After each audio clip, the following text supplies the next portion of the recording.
ایک سوال یہ بھی پیدا ہوتا ہے کہ جب آپ حرم شریف میں داخل ہوتے ہیں تو یہ طواف اللہ پاک کیوں کرواتے ہیں؟ عجیب سا سوال ہے نا بھائی. آپ اللہ کے مہمان بن کے گئے ہیں، آپ کی تو خاطرداری بٹھال کے کرانی چاہیے تھی، دستر لگنا چاہیے تھا. یہ اللہ پاک طواف کیوں کرا رہے ہیں اپنے گھر کا؟ آدم علیہ السلام کو جب اللہ رب العزت نے بنایا،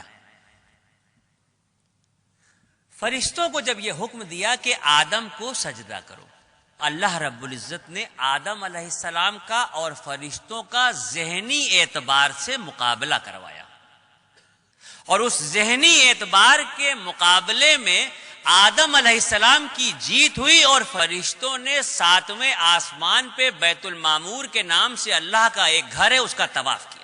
جب اس کا طواف کیا تو اللہ رب العزت کو یہ ادا بہت پسند آئی، اور اسی وقت جبرائیل علیہ السلام کو یہ حکم دیا گیا کہ آدم کو لے کے زمین پہ جاؤ اور بیت المعمور کے ٹھیک نیچے روئے زمین پر میرے ایک گھر کی تعمیر کرو، تاکہ میرے بندے اگر مجھ سے اپنے عشق کا اظہار کرنا چاہیں یا اپنی کسی غلطی کا کفارہ دینا چاہیں تو میرے گھر کا طواف کریں.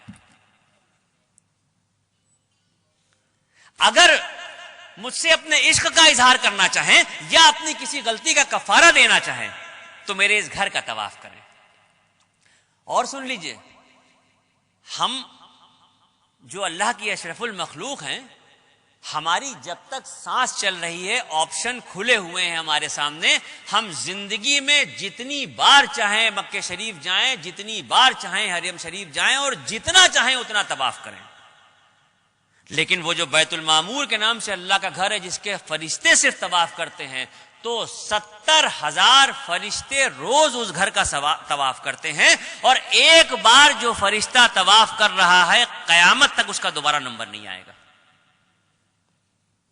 اتنے فرشتے ہیں، اس درجہ طواف ہو رہا ہے کہ ایک بار جو طواف ہو رہا ہے وہ دوبارہ نہیں آئے گا.